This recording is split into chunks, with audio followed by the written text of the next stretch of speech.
नमस्कार, मैं हूं आपके साथ मयंक। तो देखिए, मस्कट में बातचीत का कोई नतीजा नहीं निकला। अब उसके बाद एक बड़ा खुलासा हुआ है। चीन ने ईरान के लिए एक बहुत बड़ा कदम उठाया है, बहुत बड़ा फैसला कर लिया है। देखिए, जो खबरें आ रही हैं सूत्रों के मुताबिक, उसके हिसाब से चाइना का नानचांग 101 ये डिस्ट्रॉयर शिप है, इसे चाइना ने अरब सागर में भेज दिया है। अरब सागर में अब्राहम लिंकन के करीब भेज दिया है। सूत्रों के मुताबिक इस तरह की खबर आ रही है। देखिए, ये जो नानचांग शिप है चाइना का, ये बेहद घातक शिप माना जाता है और इसके लिए कहा जाता है कि ये जो है दुनिया के सबसे शक्तिशाली युद्धपोतों में से यानी डिस्ट्रॉयर्स में से एक है। हमने देखा पिछले 6 महीने में चीन ने कई बड़े कदम उठाए हैं ईरान की मदद करने के लिए।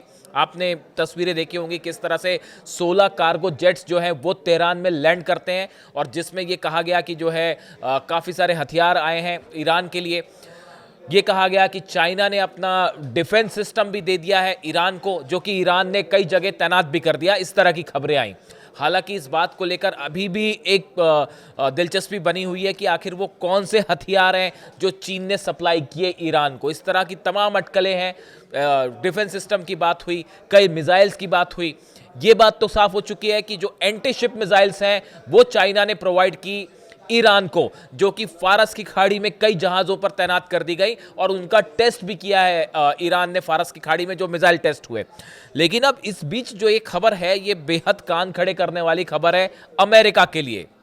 ये जो नानचांग 101 शिप है डिस्ट्रॉयर चाइना का, देखिए ये 13,000 टन से ज्यादा का वजन इस शिप का है। यानी देखिए बेहद भारी भरकम शिप है ये।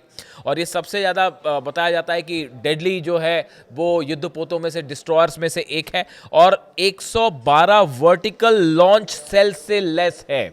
देखिए, इसमें 112 वर्टिकल लॉन्च सेल्स हैं। मैं आपको आसान भाषा में समझाऊं कि ये वर्टिकल लॉन्च सेल्स क्या होते हैं। किसी भी जहाज में जो डिस्ट्रॉयर्स होते हैं उसमें जो मिसाइल्स फायर होती है, देखिए जहाज में से वर्टिकल मिसाइल्स निकलती हैं जो कि सीधा शिप से लॉन्च होती है।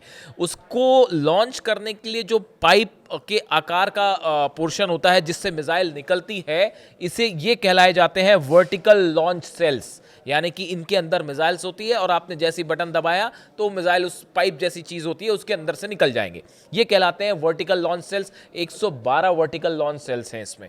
यानी आप देखिए ये अच्छा खासा एक भारी भरकम डिस्ट्रॉयर है। इसमें लंबी दूरी की मिसाइल्स हैं जो समुद्र में वार कर सकती हैं, हवा में हमले कर सकती है और इसके अलावा अलग अलग कॉन्टिनेंट है उस पर भी, यानी ज़मीन पर भी हमले कर सकती है।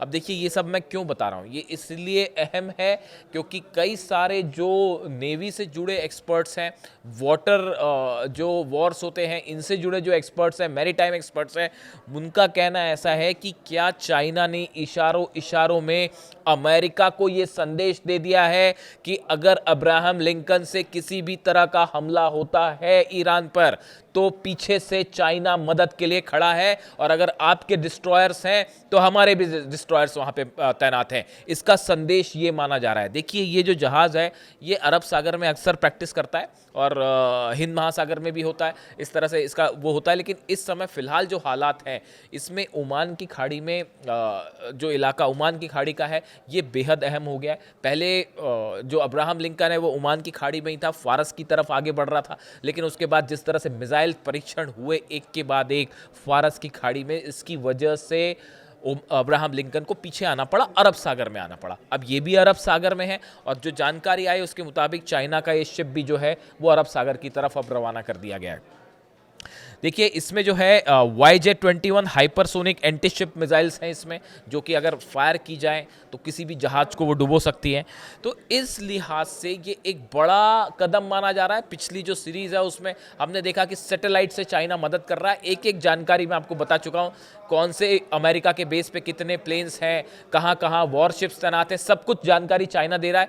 यहाँ तक कि जो बताया गया कि शाहिद ड्रोन जो कि अब्राहम लिंकन के करीब पहुँच गया था, देखिए उसको, उस ड्रोन को ओमान की खाड़ी में या अरब सागर में इतने करीब पहुंचना अब्राहम लिंकन के, ये बिना सैटेलाइट की मदद के संभव नहीं है। और ये बताया जा रहा है कि चीन ने बड़ी मदद करी ईरान की, और उसी के जरिए ये शाहिद ड्रोन जो है वो अब्राहम लिंकन के बेहद करीब पहुंच गया था, और जिसकी वजह से फिर उसको गिराना पड़ गया। मैसेज साफ है कि ईरान के जो ड्रोन्स हैं वो सीधा अब्राहम लिंकन तक अब जा सकते हैं। इसमें बड़ी भूमिका जो है वो चीन की है, जैसा बताया जा रहा है। अब देखिए, आखिर चीन ने ये इतना बड़ा स्टेप ईरान के लिए क्यों लिया है, ये समझना बेहद ज़रूरी है। देखिए, वेनेजुएला से जो ऑयल सप्लाई हो रहा था चाइना को, चाइना का बड़ा ऑयल का मार्केट था जो कि वेनेजुएला से जा रहा था, अमेरिका ने उसे रोक दिया। अब अमेरिका ने उसे तो रोक ही दिया, अब अमेरिका ये भी चाहता है कि चाइना ईरान से कोई तेल ना खरीदे।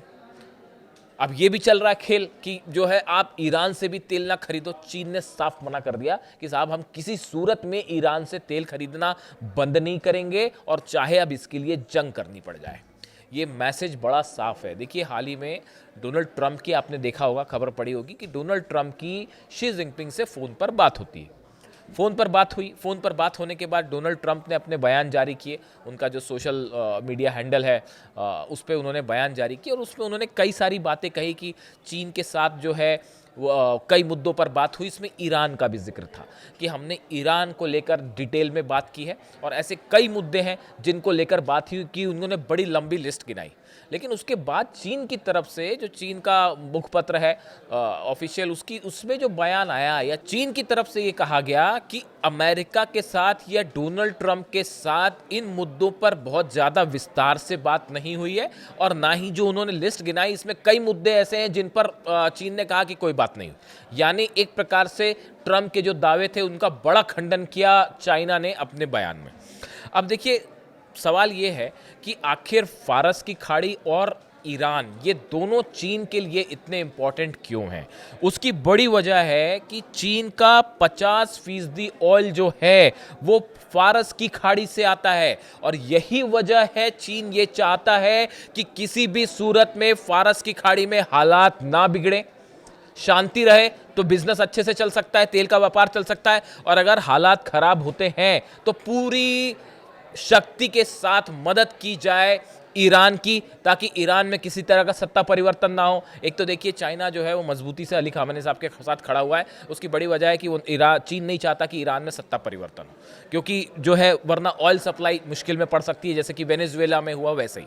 इसीलिए चाइना ने अपने एंटी शिप मिसाइल्स भेजे ईरान के पास, और ख़ास तौर पर फारस की खाड़ी में जो एग्रेसिव पोस्चर लिया ईरान ने, और लगातार जो मिसाइल्स फायर की गई, ड्रिल्स की गई, उसमें कई बैलिस्टिक मिसाइल्स के टेस्ट हुए। यानी ऐसा कोई दिन नहीं गया जिस दिन फारस की खाड़ी में जो है वो ईरान ने कोई मिसाइल न दागी हो। इसका नतीजा ये है कि अमेरिकन नेवी को ये रिक्वेस्ट करनी पड़ी कि भाई आप मिसाइल दाग रहे हैं, टेस्ट कर रहे हैं, जरा संभल के कीजिए, हमारे किसी जहाज पर न गिर जाए। सेंटकॉम की तरफ से इस तरह की जो है बयान आए।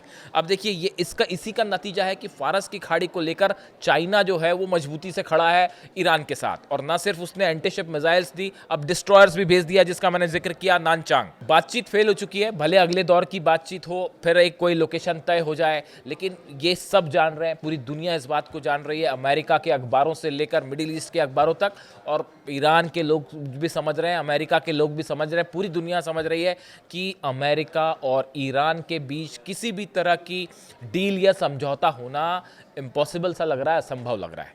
ईरान किसी सूरत में अपना न्यूक्लियर एनरिचमेंट का अधिकार नहीं छोड़ेगा, साफ कह चुका है। मिसाइल प्रोग्राम पर बात करने को तैयार नहीं है। जो प्रॉक्सीज हैं उनको भी मदद करने, उनको भी जो अमेरिका ने कहा कि आप इनकी मदद छोड़ दीजिए, ईरान इसके लिए तैयार नहीं। ईरान ने साफ कहा है कि हम हिजबुल्लाह के साथ खड़े। तो ऐसी सूरत में अब बातचीत हो तो किस मुद्दे पर बातचीत हो और कैसे किसी आप सॉल्यूशन तक पहुंचे, कोई सवाल ही नहीं है उसका कोई नतीजा निकलने का।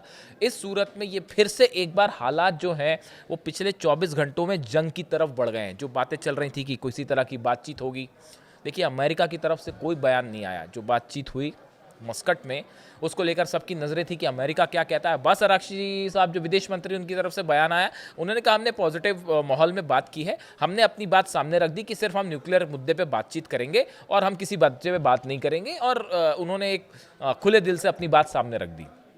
ईरान ने हमेशा ऐसे ही किया है कि जो कह रहा है वही करता है ईरान, और वही बात सामने भी रखी। लेकिन अभी तक अमेरिका की तरफ से कोई रिएक्शन नहीं आया, बल्कि हुआ ये कि जैसे ही बातचीत खत्म हुई, डोनाल्ड ट्रंप की तरफ से आदेश आ गए और उन्होंने जो भी ईरान के साथ बिजनेस कर रहे हैं उन पर 25% टैरिफ लगा दिया। ये इस बात का प्रमाण है कि भाई साहब ये बातचीत जो है फेल हो चुकी है।